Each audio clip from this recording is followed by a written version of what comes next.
Welcome back to another episode of the Mindful Hunter podcast. I am your host, as always, Jay Nichol. And today we have a special guest, my buddy Sean Curran from Maui, an absolute stud of a hunter, super humble guy, really fun chat, and maybe one of the best storytellers we've ever had on the podcast. I don't want to give everything away, but there may be a moose story and an Aoudad story that are some of the most entertaining hunting stories I've heard in quite a while. So as always, if you could take a moment and engage with the podcast, like, comment, share, subscribe, always greatly appreciated. And if you want a piece of merch, mindfulhunter.com/shop. And without further ado, here's my buddy Sean from Maui. Okay, so first of all, let's back it up a bit. As we were just talking about, you're on Maui. So are you a born and bred island boy, or is this somewhere where are you from originally? Yeah, so I was born here on Maui. Okay. I lived here with my mom and dad, so I was about 6. And then when they separated, my mother moved all the way to the East Coast. She moved to Connecticut and got as far away from my pops as she could, I guess, going all the way to the coast. I don't know what happened there, but yeah, so I went over with her and spent about 7 or 8 years on the East Coast. And then kind of when I was old enough to realize like, hey, I could live in Hawaii or back over there, I came over to live with my pops and finish out my high school years around freshman year in high school. And then never left. Well, actually, I went to Washington State, did a couple years of college up there, and then came back to Maui and just been here ever since. And yeah, just fell in love with it. So Yeah, what was that like as a kid, leaving a place like Maui and going to a place like Connecticut? Like that's different ends in the world, man. Yeah, I mean, I think I was so young, I didn't realize what was going on. But, I love boogie boarding and stuff like that when, I was 5 years old. And I'd come back and visit my dad every summer, spend the summers with him, and then be on the East Coast for the winters. And it was kind of cool, being raised over there. It really diversified me as far as, I played a lot of different sports. I played hockey, Right. Being born in Hawaii, not too many people can say they actually play ice. There's some shave ice, but that's about the only ice around. Yeah, exactly. Yeah, so it was neat. I played hockey growing up. That was a super fun sport. Yeah, and just going through the winters out there and skiing and snowboarding. And I mean, we used to ride our ice skates on the streets when they'd freeze over, and get behind the trucks and hold on to them. I mean, it was cool.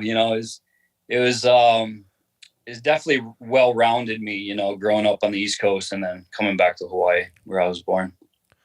So when does hunting come into play? Because this is something I'm curious about, that it's not like, I don't want to say hunting isn't part of the Hawaiian culture, because it is, especially historically.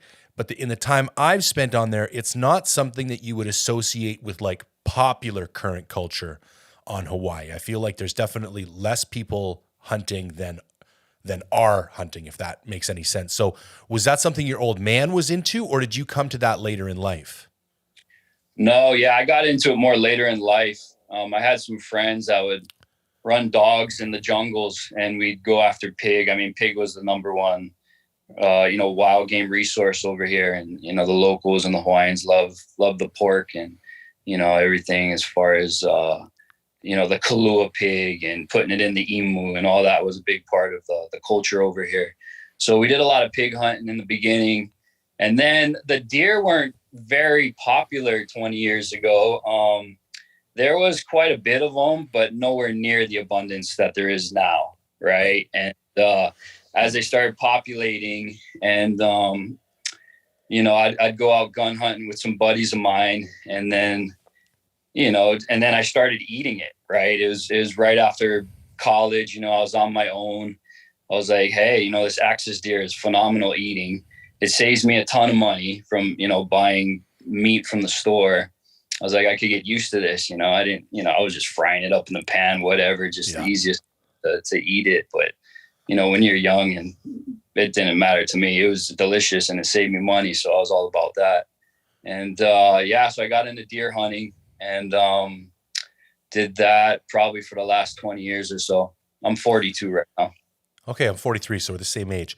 Maybe take a minute and break down how some of the hunting regulations on Maui work, because it's a lot different than what most people would think, because a lot of stuff is technically an invasive species, so they're not even treated like game animals and stuff. And maybe because it is a pretty fundamental difference, maybe just walk through how what it's like from a regulatory perspective to hunt on the islands.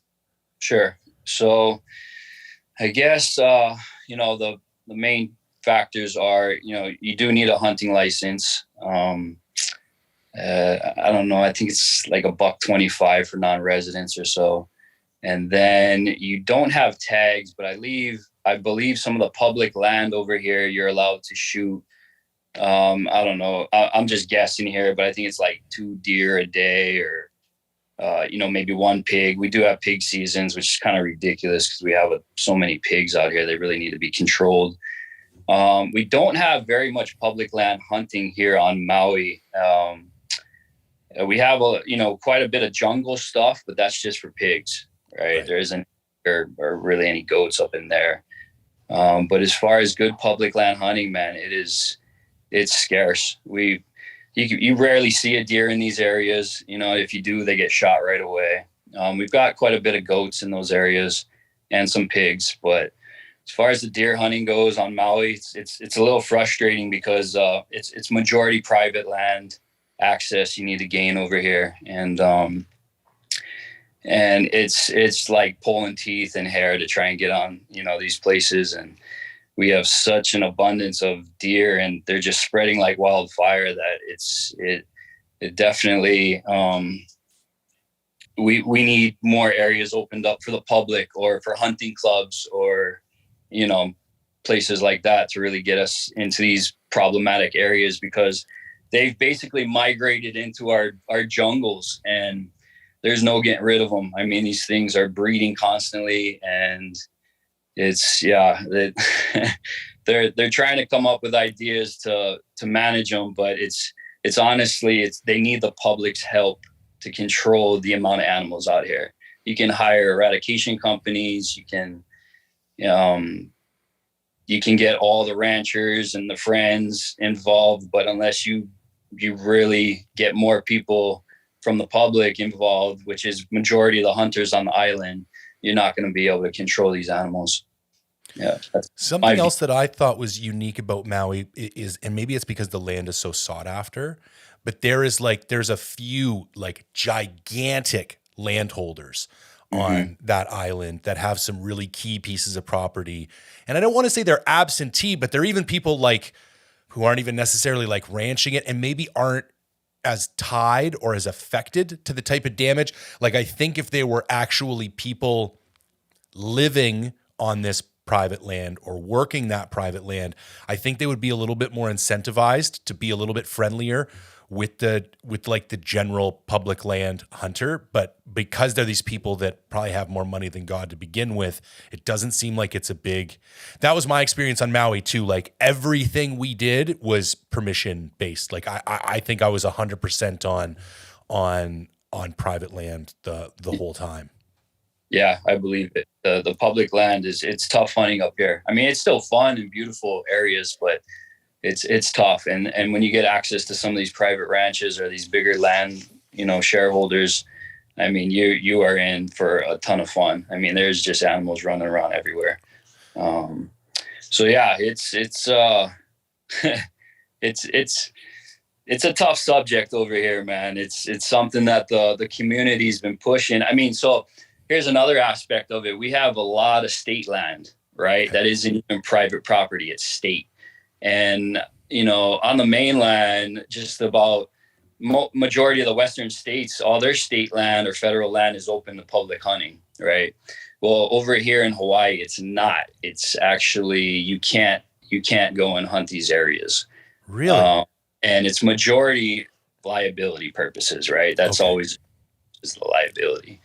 But come on now, every other state doing it. There's ways around it. It's just, we're just behind the curve. And because of the issues of not allowing hunters to access these areas and control the population, it's like I've said in the beginning, we've just got so many freaking animals over here. It's crazy. I don't think people can actually visualize the devastation because everybody gets behind the pig thing.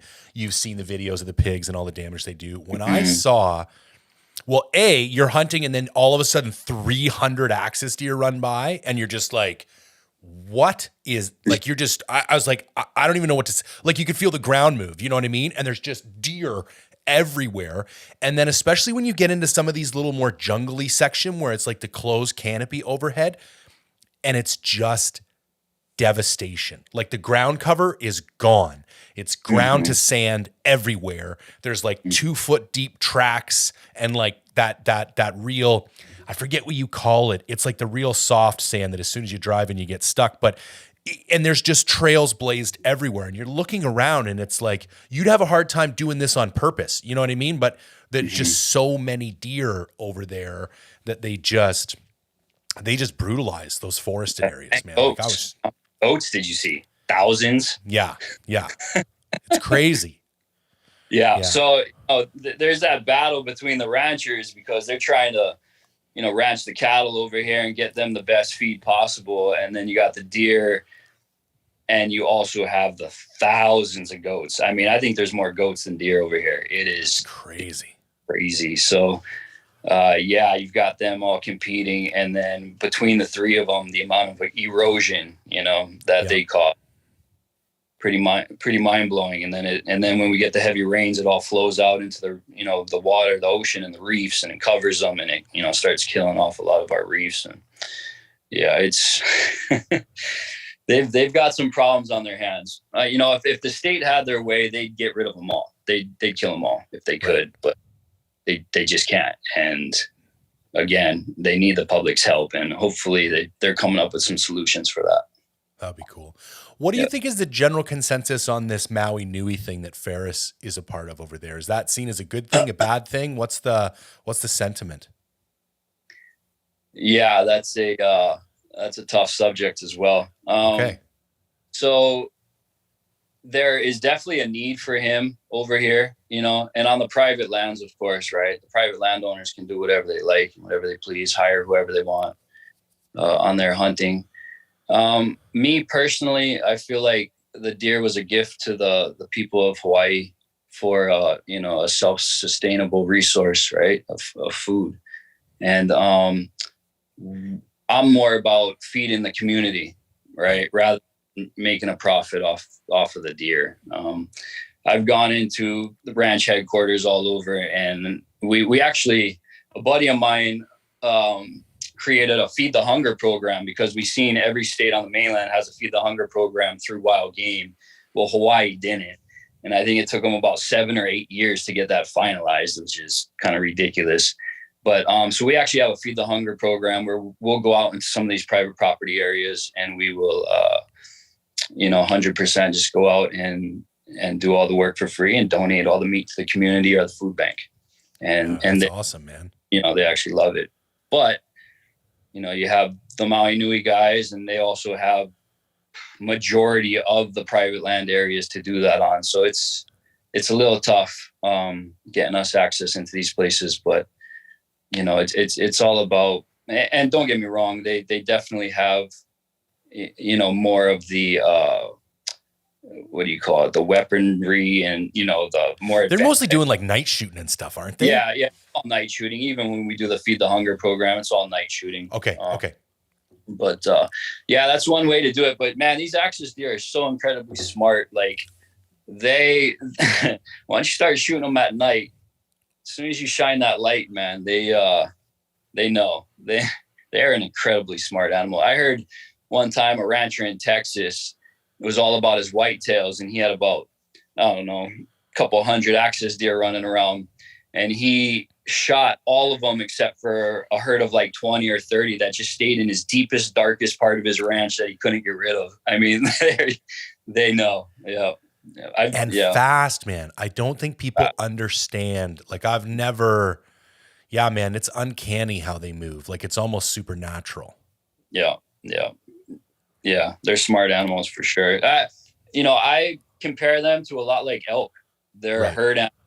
Yes. They rut real similar to elk. The Well, and elk they have roar or something, don't they? Don't they do like a croaky kind of? yeah, we call it a scream. Okay. Yeah, like a raspy scream. Yeah. And so they're real, they're a lot similar to elk hunting. Herd animal, rut the same. They do everything the same, really. All the females are always on alert. They put their head down and feed for about 2 seconds. They lift their head right back up, look around. And, when you got 40 or 50 of them, good luck trying to get in there with a bow. Now with a rifle, it's it's pretty easy to do with a rifle. Yeah, I rifle hunted those axis deer for a couple of years, and I got pretty bored with it. There, we had so many of them, and then I got hunting, and it was like, oh, this is next level, right? This is now you need it. It's all on you, right, to get close to the, and that really sparked a fire inside of me. And then I pretty much dropped a lot of my fishing and spear diving activities and just focused on bow hunting. And it's been a blast, man. The last 10 or 12 years, hardcore. Yeah, it's been awesome. I think too, what I really appreciated is there's a lot more spot and stock bow hunting opportunities than, the other place people would think of when you say axis would be Texas. And I think there's a lot more kind of ambush water hole. Hey, that's cool. That's fun too. I'm just getting into tree stand hunting for whitetail, but for my kind of like Western hunting style, that I just love a good spot and stock hunt, trying to creep in and close the distance. And it was, there was lots of opportunity for that on Maui. Like, it was just a blast, man. And they're so tuned up. And that was the thing. Like, it's one of those rare situations when there's too many animals, because it's like you're so focused on that buck that's 80 yards over there, you don't realize there's a half a dozen does between. And am I using the right terminology, or is it a buck and doe with the axis? Yeah. Okay. Yeah. Okay. Yeah, you don't realize you trip over 3 does and they blow you out on your way to the buck. Yeah. Yeah, a lot of good topography, good cuts and draws all over the place. And definitely, when you're creeping in on a herd, you better get those binos glassing that herd for a while, because, you might be able to see 20 of them, but there's 50 of them that, 30 others that you don't see. Yeah, and just moving slow and getting as low as possible. Yeah. So what's the hunting culture like on Maui? Like, is there a bunch of you guys that are into this? Are you do you feel like you're more of a smaller type of group? And then how do other people feel about hunting in general on Maui? Mm-hmm. Yeah, I think there's a lot of us local hunters here on the island. And again, going back to the beginning, we battle for places to be able to hunt, unfortunately. So it kind of, takes the air out of the bubble a bit when, you get shut down constantly trying to get, some good access to get places to hunt. But yeah, no, there's definitely a lot of hunters on the island. And then you've also got, the jealousy that kicks in, right? When the people are like, oh, so-and-so is shooting all these big bucks and, all that bullshit that comes along with that side of it. But, also a lot of these guys that do get the access do a lot of hard work to get the access, right? Like, the way I've gotten most of my access is by knocking on doors and offering to do work, and become friends with them and, just be helpful. And that's the way kind of I was raised was, nothing comes easy, nothing comes for free. It's all about the hard work you put into it, and getting access is a big part of that. But no, there's a lot of us over here, man. And we're all, when you get to hunt access deer 365 days a year, you get pretty dang skilled, especially with a bow in your hand. Not sound like, I'm got an ego or cocky or whatever you call it. It's just hunting these axis deer. They definitely teach you what you can and can't get away with. Yeah. And then you've got a lot of the pig hunters that run the jungles, with their dogs, and do a lot of boar hunting in the mountains. Let's see. And then the goats are fun to hunt as well. A lot of people don't eat the goats, but they're, like the Filipinos do. If you shoot like an older billy, it might taste kind of nasty, but my wife's, Filipino, and I'll tell you what, her dad makes a mean goat curry or a mean goat adobo, and it's phenomenal, So it comes down to the way that you cook it. But yeah, the goat hunting's fun. That's another real fun animal to do, especially with the bow. They got really good eyesight. So once they're kind of like sheep. Once they see you, they're going to stare in your direction for a couple hours. You really got to circle all the way around to come in from a different angle for those things. But yeah, so I mean, there's tons of goats. But as far as the culture side, I think more of the locals are after the pigs and the pork for sure. Yeah. Yeah, that'd make sense. Sorry if that question, I don't know. I kind of no, man, no, that helped for sure. Because when I went over, it felt like nobody was hunting. But you're also, as a tourist in Maui, you kind of are in a little bubble the whole time, and you never. That was one of the reasons I wanted to go hunting, because that was like figured it would be kind of a way. And I can remember, you might even know the cafe we went to, and I think it was the second day, and he's like, "Are you hungry?" And we were like bouncing between two places. And I think what he went in and got me is called a Bullseye Breakfast. But it's like the most Hawaiian thing I think I've ever eaten. And it was a bunch of rice with some fried eggs and some slabs of fried Spam. And I forget what else was on there. And then a shitload of ketchup. Man, it was one of the most delicious things. And it's just in this big styrofoam container. And it was like, that was like staying at the Fairmont. You don't get shit like that. You know what I mean? And it was like, it was just this little cafe on the side of the highway that we stopped at, you know what I mean? Like it was, it was pretty badass. It was, I'm hoping maybe go back for Christmas. We went to Mexico for Christmas this year. But the wife is pretty keen on going back to Hawaii next year in some part. I don't know, maybe Maui again, maybe one of the other islands, but I had a blast over there. And it was weird to me to be hunting because we did everything. We did a little bit of like side of the mountain goat hunting, couldn't see anyone except the ocean. And then we were like literally right back in town. Like I remember sitting in a dude's backyard for an hour. And this guy's like, I'm just going to try and push some deer through this backyard. And if they run through, just shoot it. And I'm like looking at some chick's house. And I'm like, okay. You know what I mean? Like it works for me, man. As long as they're okay with it, I'm okay with it. So it was weird to have that like, total dichotomy of like kind of wilderness hunting and then just, looking for deer in people's backyards.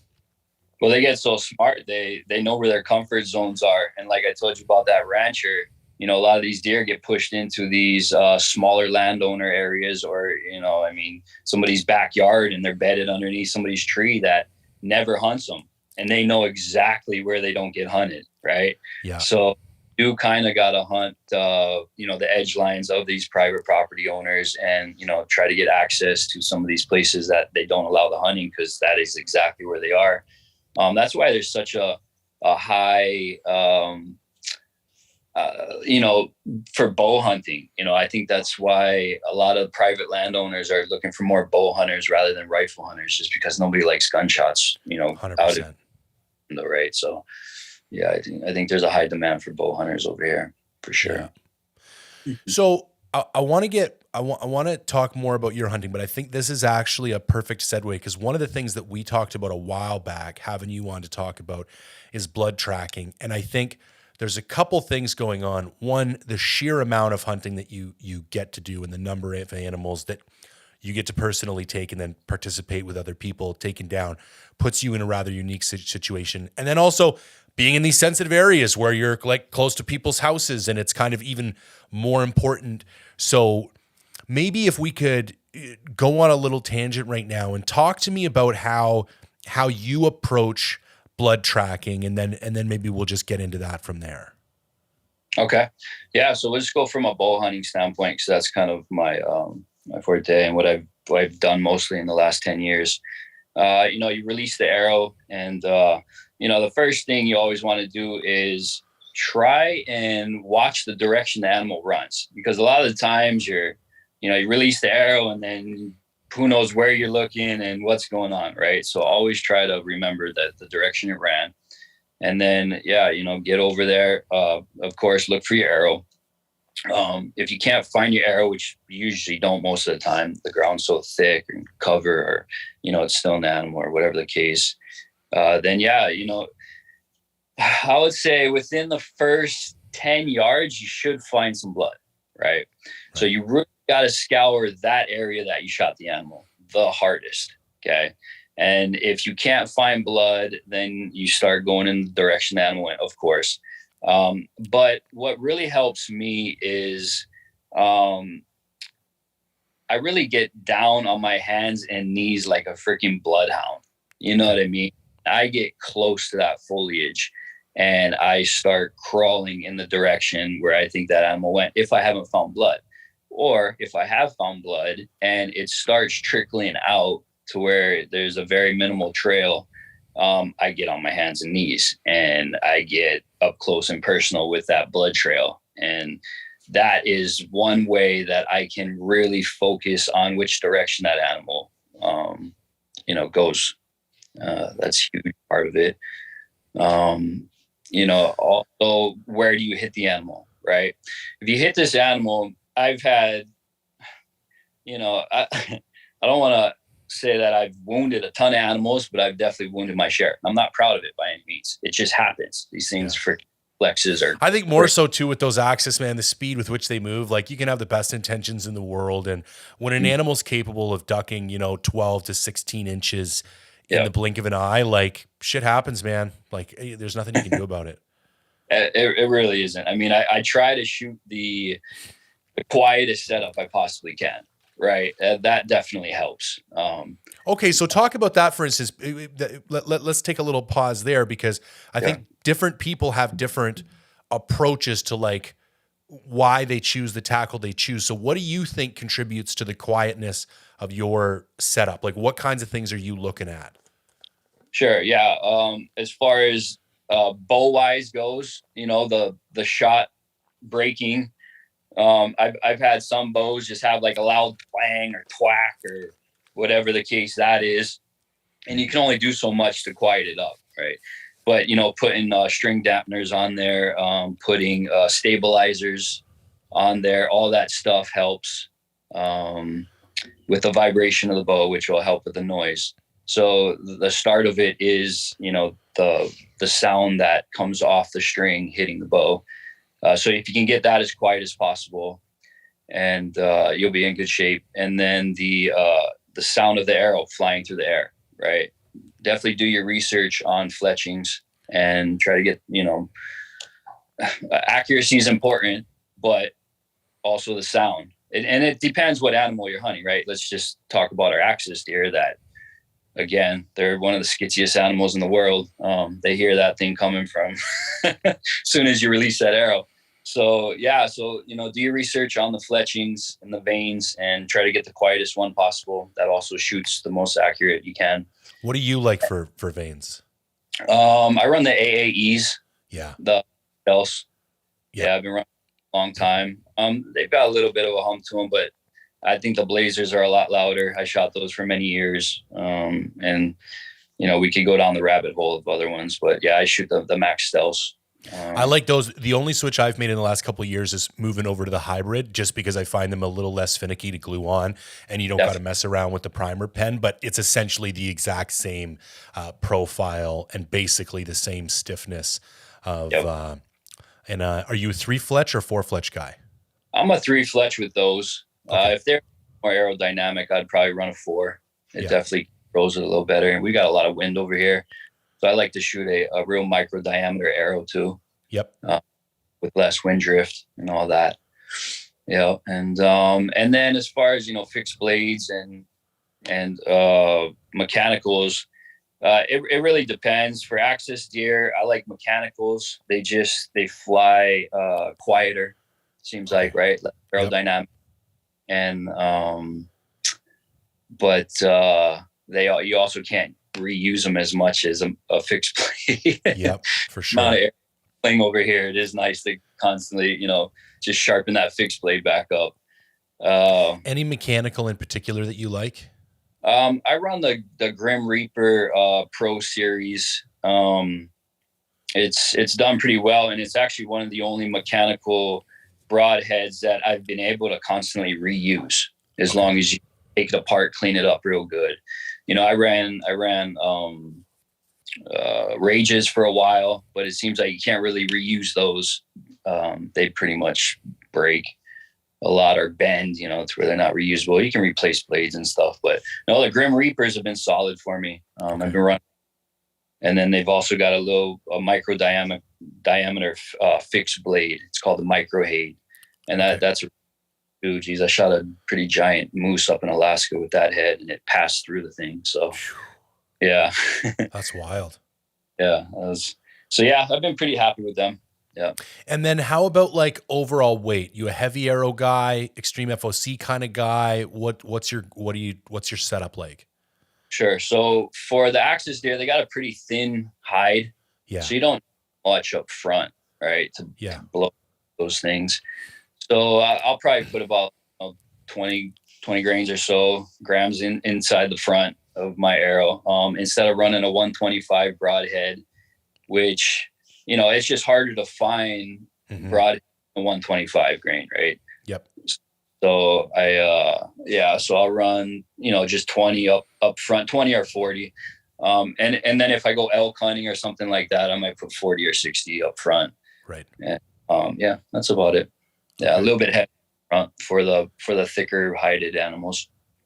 And then as far as weight, what are you drawing? Are you a 70-pound bow guy? I wish. No, I run a 65 just because I've got a little bit of shoulder problems. Yep. So I can run a 70, but it's just, it's just not for me. I wish, it's just my I'm thinking shoulder. of downsizing myself, actually. I think you're probably wise. I think we let our, we talked earlier about ego, and I think we, as men, I figured, Cam's pulling 80 pounds. I got to pull 80 pounds. And I'm a big dude, and I thought I'd be fine. But it was starting to grind down my shoulder, man, for sure. And I'm in the market for a new bow, and I've decided that, I'm just going to go. I'm still kind of okay, so I'll just go 70 for the next one. But I learned on 65. And when you start getting down there, man, like 3 or 4 pounds one way or another really makes a big difference. And I also think it's the same thing with gunned. When you get overgunned or overbowed, people's accuracy goes out the window because they're so afraid of what it feels like when the thing goes off in their hands. Mm-hmm. So I think that's a great poundage, man. And I think more people, I think there's probably the additional accuracy some people could get from a more appropriately weighted gun or bow, I think would pay off 10 times compared to, 15 or 20, extra feet per second that they might be losing. Yeah, I agree completely. Yeah, you nailed it. I haven't had any problems with my 65-pound pull weight. It's done everything I could have asked it for. A little bit more penetration maybe on the elk or so. It would have been nice, but it's another thing too is drawing back under all different kind of circumstances and situations. Right? Like you're on your knees, or you might even be kind of laying down on the side, and you got to draw back on the side and then kind of lift up. Good luck trying to pull back something heavy in an awkward position. And anything sporadic, any kind of like just little drawing too fast, or it just, some kind of jerky motion. These animals are crazy, man. They sense all that stuff. So I just like to do it as slow and smooth as possible. And I just feel like a lighter poundage really helps me with that, I think it pays off dividends in holding time as well. I was in one situation where I kind of just ran out of juice, and I was trying to hold on this one axis buck. And, if I'd have been another 10 pounds lighter, maybe I would have had another 30 seconds, before the shakes kind of start setting in, and you're like, I got to let down because I'm not going to hit the broadside of a barn right now. Right. Sometimes I've noticed if you kind of tilt your bow down, you can actually kind of rest your elbow on your egg. Yeah. And it relieves the pressure of it quite a bit. And it'll let you hold it quite a bit longer. I'm gonna have to check that out. Yeah, because I've been in situations like that, because you're playing this really fine, even when I took my big buck in Arizona, when you have the opportunity to draw back without being seen, might still be quite a ways from when you're actually going to be given a shot opportunity. And so kind of waiting as long as possible to draw back, but yet still drawing back before you're going to get seen by the animal, I think it's a fine line that we're always trying to play. And so anything that we can do to, you know, stretch out that time under tension and be more comfortable with holding our bows back, I think is really going to increase overall success, or at least confidence anyways. Definitely. Yeah. And confidence is everything. It really is. Especially with bow hunting. You know what's funny? I was trying to explain to somebody the other day, actually it might've been when I was talking to Lander about bear hunting. I'm more confident with my bow than I am with a gun.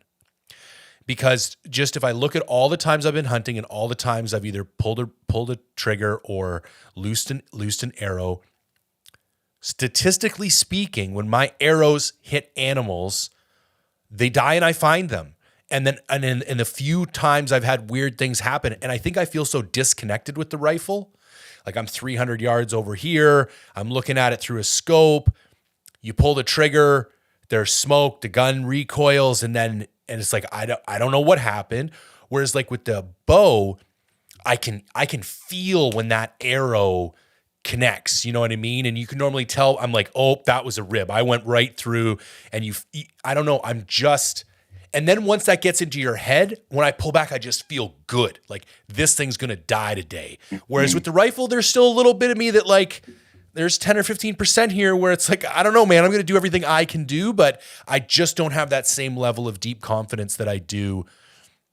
And in some ways, I almost put more faith in a broadhead than a bullet, especially, you know, I do a lot of bear hunting and I just find that damage that broadhead does on the way through in some ways is so much more devastating than like just this one line that a bullet puts through. Like it doesn't shred things open and get that like catastrophic kind of blood loss damage that a broadhead seems to do just so much better in certain situations with certain animals.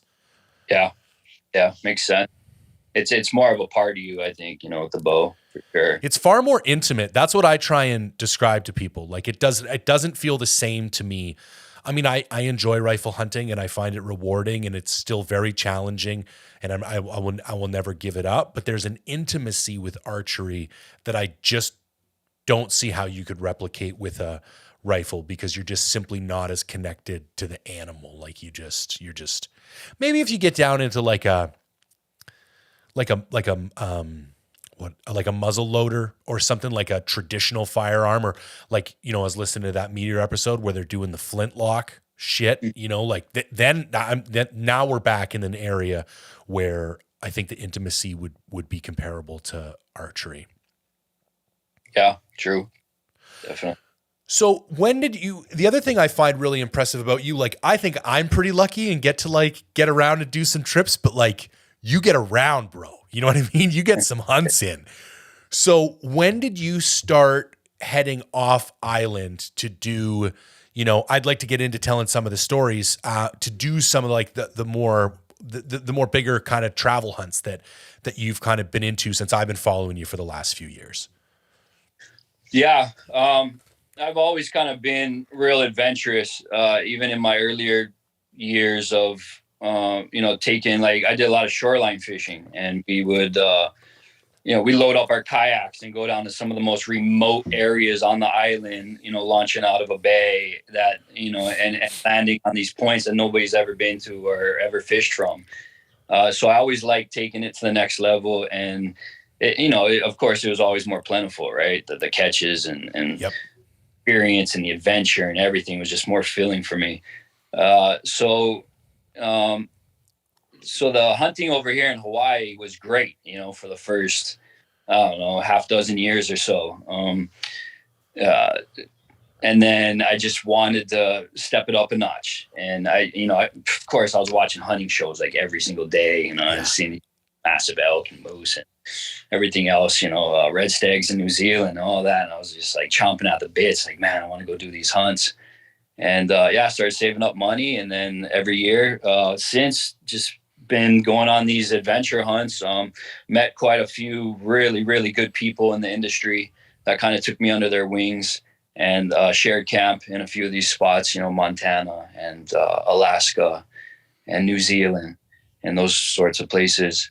And man, I just live for the adventure and going balls to the wall and getting freaking out there, you know, in the remote country, especially being kind of trapped here on the island. Right. And like I was you with the, you know, amount of private property we have, you can't really stretch the legs as much when you go over there, and there's just millions of acres of public land. And I'm just like, oh man, I never feel so free in my life, you know, going on these trips and these adventures. It really means the world to me. So, you know, start putting in for the tag system, you know, the last 5-6 years. No, actually about the last 8 or 10 years. And, you know, and mostly just drawing general tags and just out there and just doing it. Rather than trying to pull these premier tags. It's just, you know, hunting as much as I do and having the skills that I do, it still humbled me going and hunting these other animals, right? For the first time, especially, you know, going back the second, third time and learning these animals and their behaviors and stuff like that, definitely helps. So, and the only way to do that is by drawing more tags, right? Putting more tags in your pocket. So, so every September I'm either in Alaska or, Montana, Idaho. I drew a good New Mexico unit last year, which was a blast. That was pretty fun. Let's see. I've hunted Oregon elk, Montana elk. I think this year I might do Wyoming general. I think I've got the point for the Wyoming general tag. And and then done Alaska and New Zealand. I mean, just incredible hunts. I mean, I just can't even put it into words how amazing, you know, those places are. Yeah, it's wild, man. You really hit the nail on the head for one thing, for me in particular, and this is this ability. For me, the definition of a hunter has always been, I want to be a guy that you can drop off on the side of a mountain, and in 14 days, I'll walk out with something on my back.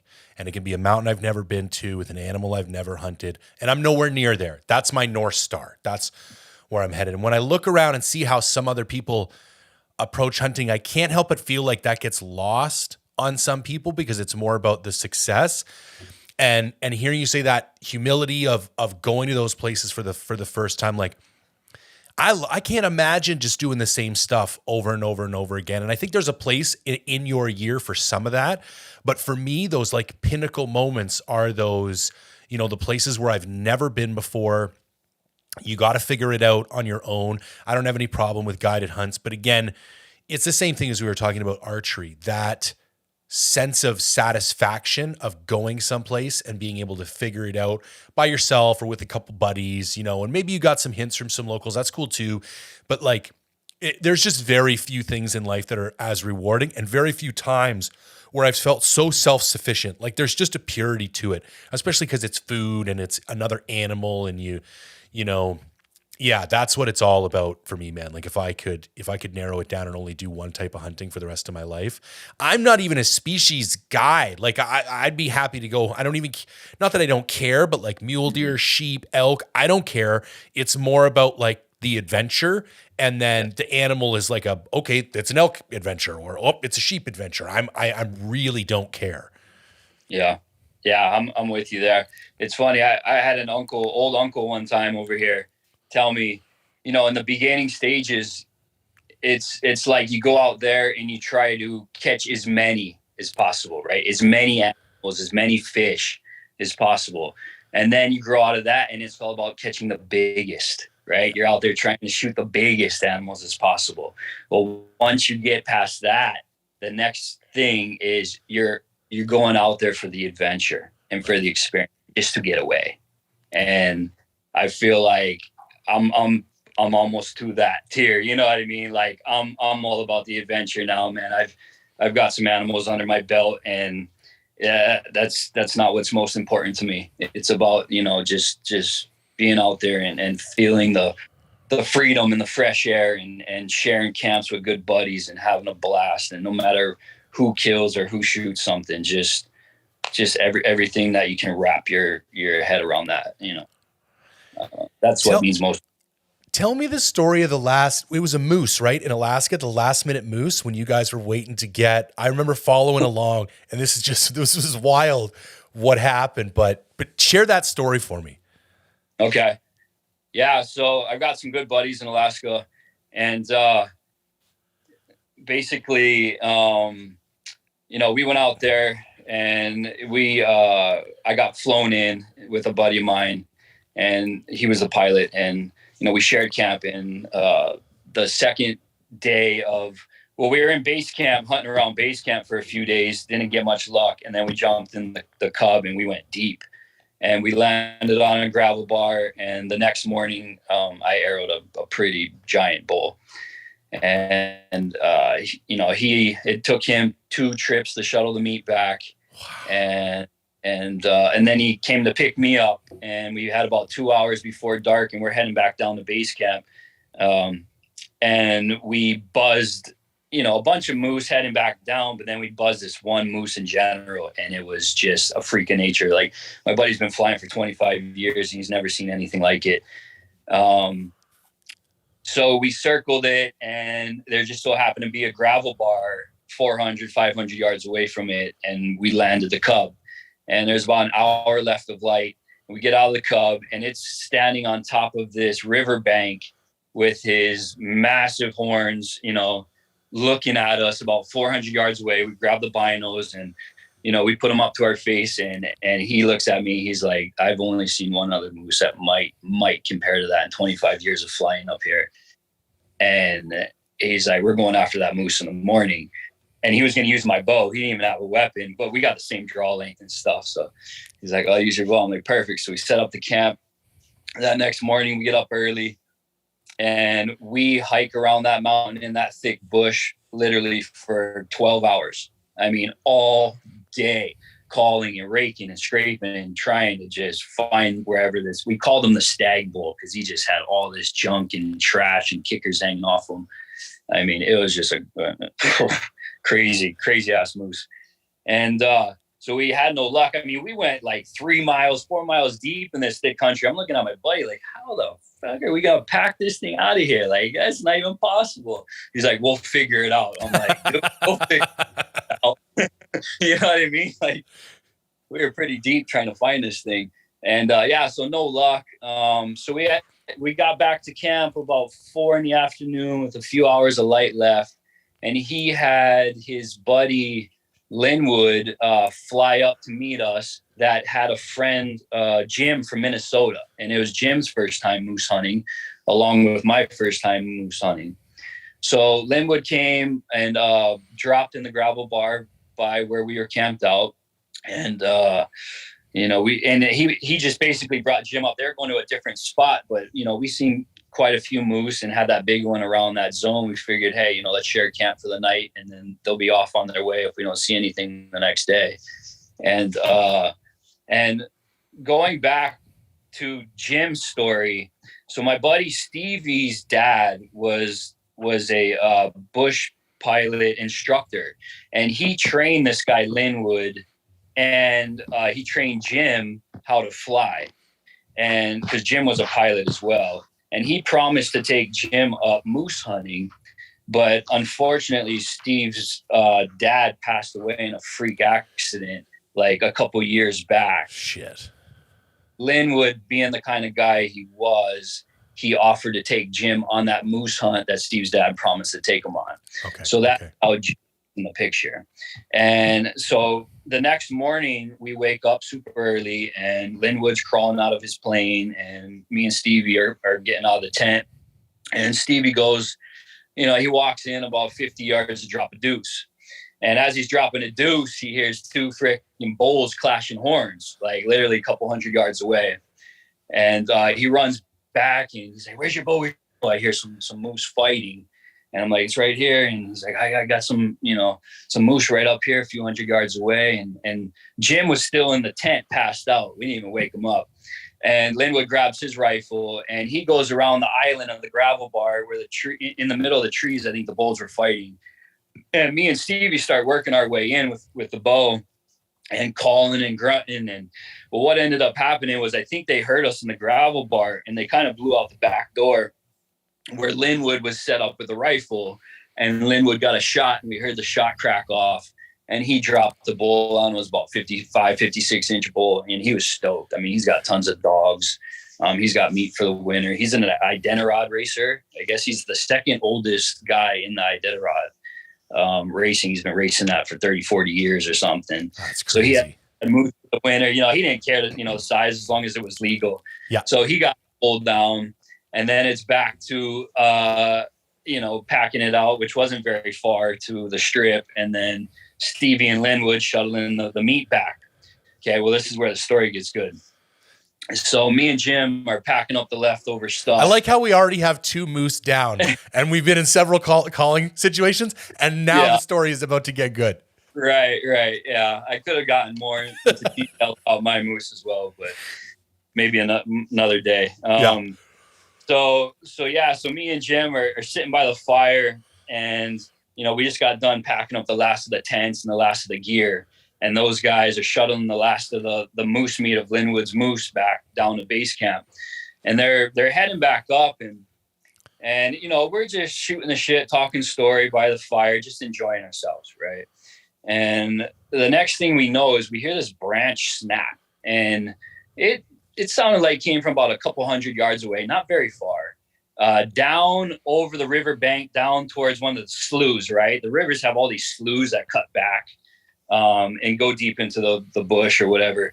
And, I looked at Jim. I was like, did you hear that? He's like, yeah, I did. I was like, man, I think a moose broke that, because, we heard what moose been doing the last couple of days, right? Branches cracking, snapping. And I said, I'm going to grab my binos. You go and grab your gun, and let's take a little stroll over there and see what's going on. So we start walking over there, and I can see the tops of the moose paddles over the crescent of the berm kind of coming up to the right. And there's a bunch of bushes in our way. And I told Jim, there he is. I can see the tops of his paddles. He was about 300 yards away. I said, let's cut the distance in half to about 150 and get set up on this tree. And I think he's going to come out on this opening.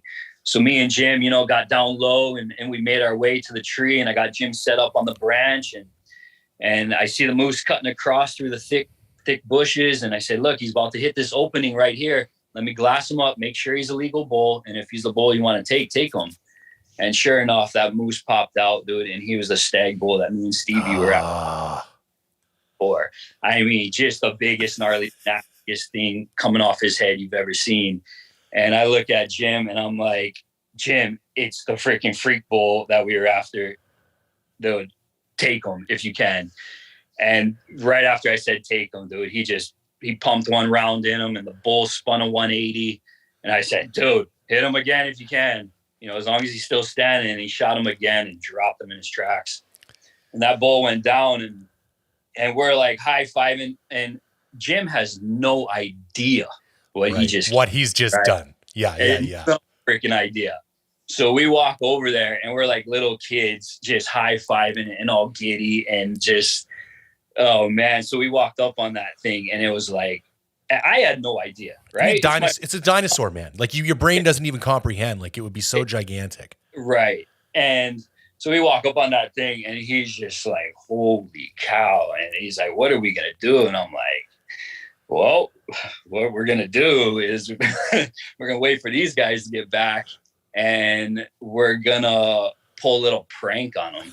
Like, what do you mean? He's like, they're going to buzz the gravel bar and see the moose lying on it. I was like, no, they're not. Stevie's going to buzz the woods where we last seen that bull, and then he's going to circle in and land.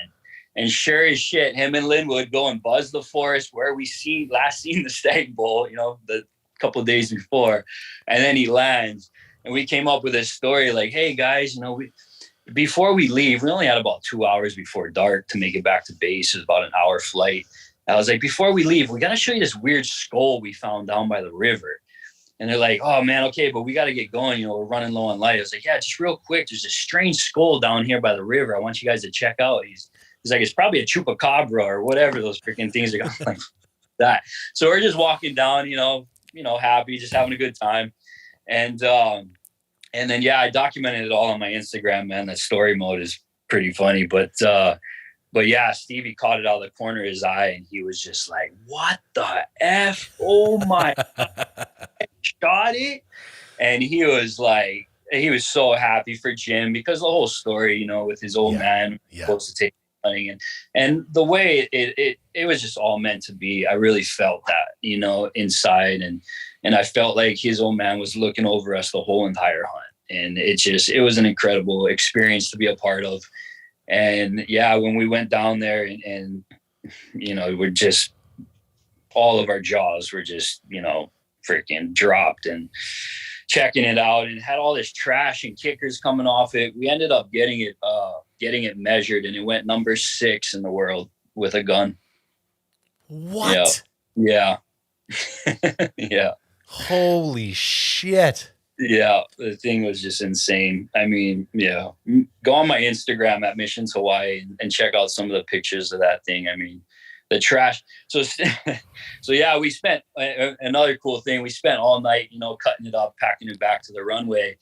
But what was freaking awesome was the Northern Lights came out while we were, you know what I mean? And we all just stopped and like watched the Northern Lights for a half an hour, and everything was just so majestical, man. Even the animal itself, of course, it's hard to describe. Yeah, hunt of a lifetime. I mean, just definitely the pinnacle of my hunting career, and the way everything went down. I mean, of course, Stevie would have liked to shot that moose, but with Jim taking it, I mean, you couldn't have asked for anything better with the whole way the story panned out. Yeah. Yeah, he was a little scared flying that thing out, man, putting that rack on his plane. He didn't know if that, he's got a little bit older of a cub, and it was his dad's cub. Okay. And yeah, he was a little worried flying those antlers out on his wing, man. It was, but we did it, man. We did it. That is badass, man. And my hat's off to those bush pilots, man. Those Crazy. guys are incredible. Holy cow. Because there's a few things that happened on our trip that, I don't even know if I should talk about, but it was like life-threatening shit. Like those guys, I'm sure, experienced it all the time. So, hats off to those guys, man. Yeah, different breed, man. Yeah. Yeah, 100%, 100%. There's one other hunt I want to ask you about before we start wrapping things up. How did you just got back from some Aoudad, did you not? I did. How was that? I kind of had a mixed experience, so I'd like to hear how yours was. Yeah, so me and one of my best buds, Janus, we do a lot of hunting all over, right? When I travel with him and my other buddy, Robin. But so we drew this New Mexico Aoudad hunt 2 years in a row. Okay. Only like 50 some people put in for it the year before we drew it. And there's only like 5 non-resident tags. And because of COVID and, the fam was a little worried during those times, we ended up just eating the tag and not going on it. Okay. So we put in for it last year and we drew it again. And I noticed on the statistics that hunt actually doubled. There was about 100 people that put in for it. And we drew 2 out of the 5 tags for it again, which was pretty miraculous. What really intrigued me about the Aoudad, number one, is they're just a beautiful sheep, right? With the chaps. Awesome. I mean, just a really pretty animal. And number 2 was the challenge that supposedly, it takes to arrow one of these things with a bow. And I think that's why very few people put in for that archery tag. So that definitely caught my interest. And then, of course, being a sheep hunt, right? How many sheep hunts for it? So we flew down there and drove, down south. It was a unit in southern New Mexico. And we met up with a local down there that wanted to share camp with us. He was just super nice. He's like, man, I love hunting Aoudad. I'd love to share camp with you guys. You're coming down here with the bows from Hawaii. You guys, must know what you're doing, right? Coming all the frick the way over here to hunt these Aoudad. But he's like, man, I'll tell you, I don't really know anybody that arrows Aoudad, right? They might arrow some small ones, but nothing like big caliber kind. So we're like, man, we're up for the challenge. So he was really nice, and there was a couple places in mind that we e-scouted, and we ended up. He asked us where we wanted to go, and I said, well, I was kind of looking at this area because it looked like a similar area that was real popular to a lot of the hunters as far as the research that I've done. And he's like, yeah, that's a pretty good area, man. Let's stick with that plan. And I was like, so it was cool that we went to the area that we actually scouted instead of going to his honey holes and stuff like that. Yeah, so for sure. up there, and so he shared camp with us 2 out of the 4 days. And the first morning, we hike up and we get up to the ridges, and we're looking for sheep, and we don't see anything for a couple hours. And then down below us, coming out of just the canyon of death, right here come about 10 or 12 freaking Aoudad popping up onto the flats and start feeding. So we looked down there, and sure enough, there was a pretty big ram with him, and it was pretty cool because he was rutting a ewe, and there was another ram that was pretty decent size too that he was chasing off, and they were doing the full rutting thing. So it's pretty experience. And I looked at my buddy Janus, and quick story, but I sprained my knee about a month prior, so I didn't really get to train for this hunt that much. So by the time we got up to that top ridge of the glass, my legs were feeling it already. Dude, you go after him. He's like, no way, you go. And of course, there's a back and the forth. He's like, you always tell other people to go first. And I'm like, fuck, all right, whatever.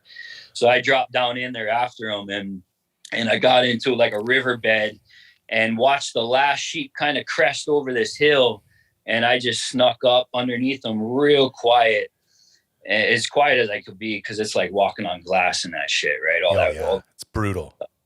And I got up and Are you wearing anything? Sorry to interrupt. Are you wearing anything for like stocking moccasins or anything like that? Or are you just in like your boots or sneakers or something? Yeah, I was in my mountain boots, and recommend putting something softer on your feet if you could.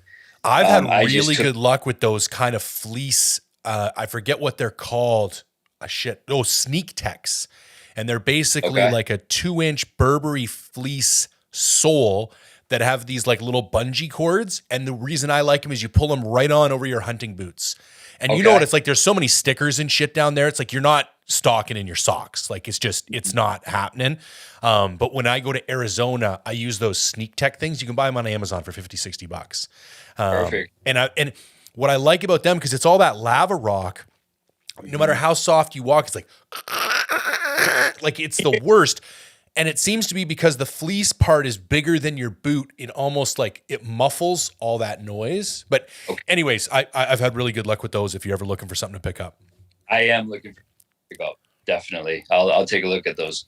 So I saw the last sheep kind of crest over the hill a few hundred yards away, and got down, came up underneath them, and had good wind at the time. But it wasn't a lot of wind because it was real windy up on the ridge. But once you get down in these pockets, I like to be in the wind. So it was it wasn't blowing very much, which was tough because it made it a lot louder.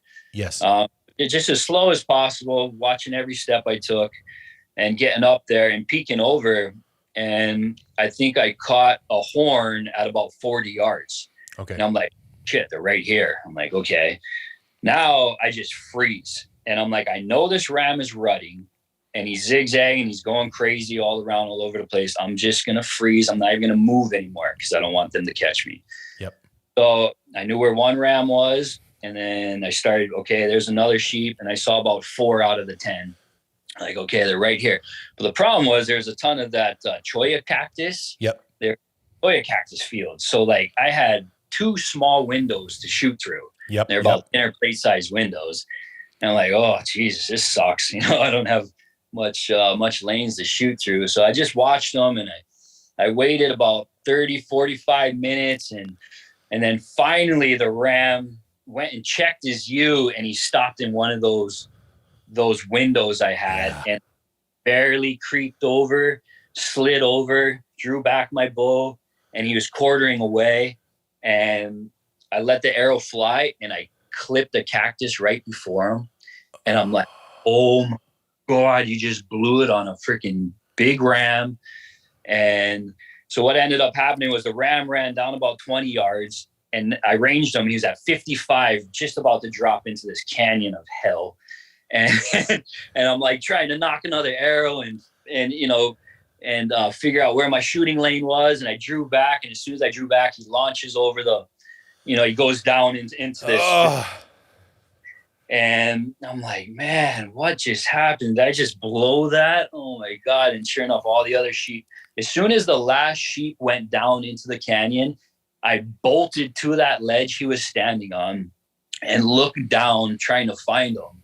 And the canyon was super deep. Like I couldn't get into it, but it wasn't very far across. It was only about 60 to 80 yards across to the other side of the canyon. Yeah. And I started catching them coming up the other side of the canyon. Right. So there they are. So grab out my rangefinder and I see him coming and the smaller, bigger ram stopped and I rangefinded him and he was at 86 or 82. And the big ram came and stopped right on a plateau above him. And I said, perfect, 86. Dialed it down to 86, drew back, let the arrow fly, and I smoked him. And he basically ran up, got on top of the hill. Thank God he didn't fall down into the canyon. Yeah. Top of the hill. And he ran up about 50 yards, did a 360, did a huge horse leap through a cactus. It was the craziest thing I ever seen. And then crash landed to his death, too. And no shit. Guys, those two guys are watching up on the ridge about a mile and a half away, through the spotters. Yeah. Just freaking hooting and hollering and, all that shit, bro. It was freaking badass. And I walked up on the ram, man, and I was blown away how cool of an animal these things are. I mean, just beautiful. And yeah, he ended up going 32 inches. That's a nice ram, man. Big ram. Yeah. That's a real nice ram. I think I'm going to have to, I got a buddy down there, and he's always telling me to like put in for some exotic stuff and he'll kind of hook me up with some spots. Guys, I went to Texas on a guided Aoudad hunt. I ended up shooting one with a rifle, tried with a bow for the first 3-4 days, couldn't get it done. Last day or two of the hunt, decided to break out the rifle and get it done. And the problem was this particular guy just had access to like checkerboarded areas of private. So you'd basically like go to a spot and sit there and be able to glass like a little section. And if there were sheep there, great. And if there weren't, you'd kind of go somewhere else.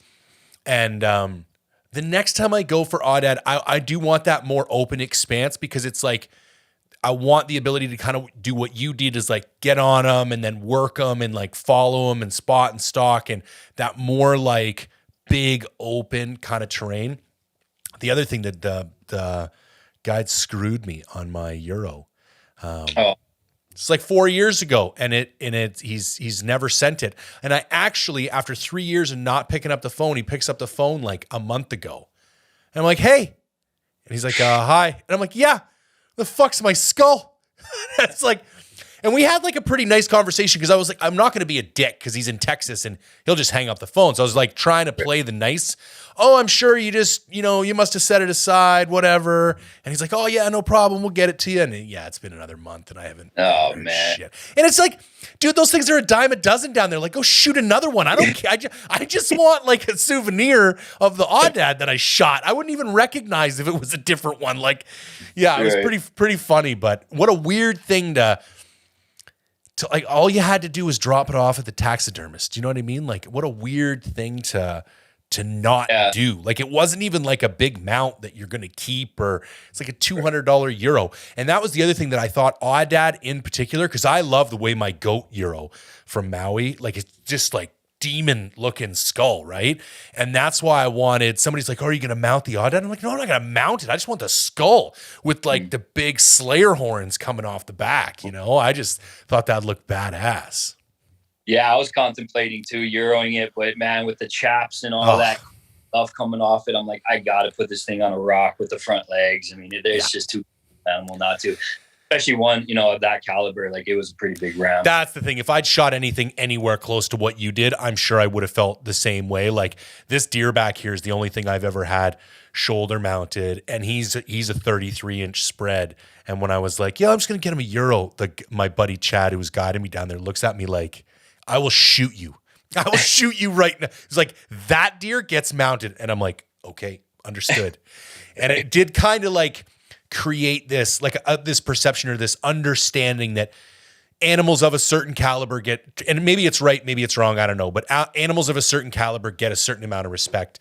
And I do feel that way. Like all my like meat deep bucks and all that kind of stuff. They can be euros in the room, but when you shoot something special like that, I think it needs to be commemorated in a special way. That's how I feel about it anyways now.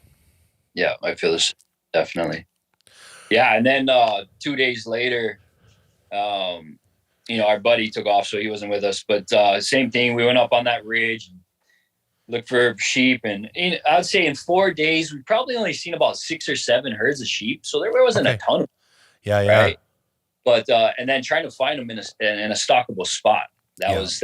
They're tough to glass too, man. Like they blend right in, that kind of like dusty, dirty brown that they are. Like when they're moving, they stick out pretty good, but they're a difficult glass. It's not an easy animal to see. Yeah, they're almost like a maroonish color. So once you do kind of get your eyes fixated on them, you kind of know what color to look for. Yeah. See, that's the other thing that I find interesting about going to a bunch of different places is that couple days at the beginning where you're trying to dial your eye in. When I go for Coues deer in Arizona, it's like that. Like I got nothing. And then once I see a couple of them, it's like your brain gets this imprint and it's like, okay, now I know what I'm looking for. And then you start picking them up. But those first couple days are rough, man, while you're trying to like build that mental image. Yep, exactly. Definitely. And the better the glass, the better. 100%. I mean, we had big high powered spotters. We even had SIG came out with these image stabilizing binos. Huge shout out to those things. Because really? I was curious how those were going to be. Oh, dude, phenomenal. Game changer. So like you're up on these, windy ridges, and I mean, it's blowing 30 to 40s. Yeah. It's blowing, right? And with regular binos, you're shaking. I mean, you can barely pick out anything. Yeah. But with those things, you click that button and it's smooth sailing. It's like wild. It's so wild. I mean, big game changer, man. If anybody's in the market and does a lot of glassing in windy conditions, definitely pick up a set of those. And they have them in the 16 power or in a 10 power. We had the 16. Yeah. That's a nice size bino too, man. You can do a lot of damage with 16s. Yeah. I know before I sold my 15 Swaros for desert stuff, I almost liked it better than my spotter because you just got that increased field of view, but then you still got enough magnification that it's bringing you that, significantly closer than a pair of 10s. Yep. Yeah. That's what we had. We had those 16 buys, and then I had a pair of 15 buys, and then we had our big, and that's pounding and then we ended up blasting a couple other good rams, just bedded on the other side of that ridge. And my buddy went up and around and stalked in on it, got to 30 yards on the 2 bedded rams and just waited for one to stand up. And I got a good arrow in that one. And he got a good ram too. His went 29 3/4. Dude, that speaks volumes, man. You guys rocking up someplace you've never been and being a stick arrows in two rams on public land. Like that is not an easy feat, man. That respect for that. Thanks, man. Appreciate it.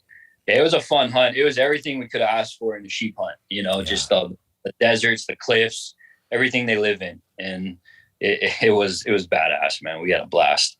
Yeah, that's awesome. Well, listen, man, I want to respect your time. We've already gone over a little bit.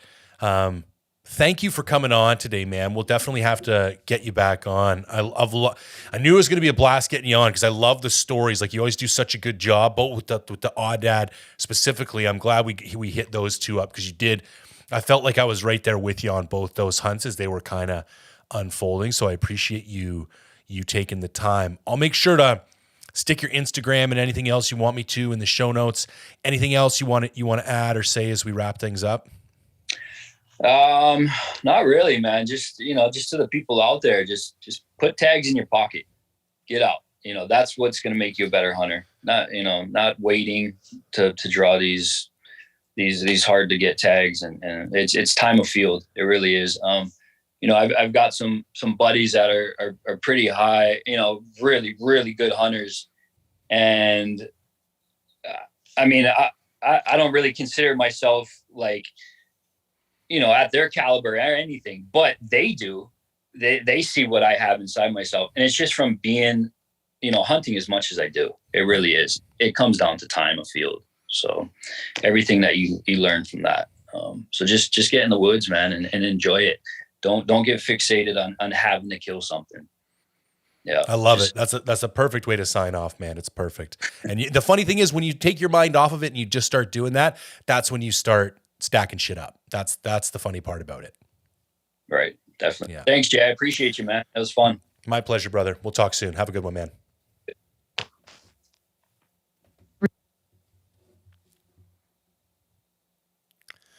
There you have it. My buddy Sean from Maui. Man, listen to those. I got to have more guys come on and tell hunting stories, or maybe I just got to have more guys like Sean come on, because both those stories, the moose story and the Aoudad, I was just riveted. I thought we were going to maybe get into some more technical stuff, just because like he's underselling himself. Like that dude is a pretty humble guy. He's probably stacking like 30 to 40 axis bucks a year down there. And when you go on his Instagram, like this guy gets out and, does damage. He is a very skilled hunter. So I'm glad the conversation went the way that it did. And I hope you guys enjoyed that as well. As always, if you could like, share, comment, subscribe, I would greatly appreciate it. Any way you can engage with the platform, I'm always grateful for. And if you want to, head over to the mindfulhunter.com/shop, pick up a t-shirt or a sticker. That always helps support the podcast. And as always, thanks for tuning in.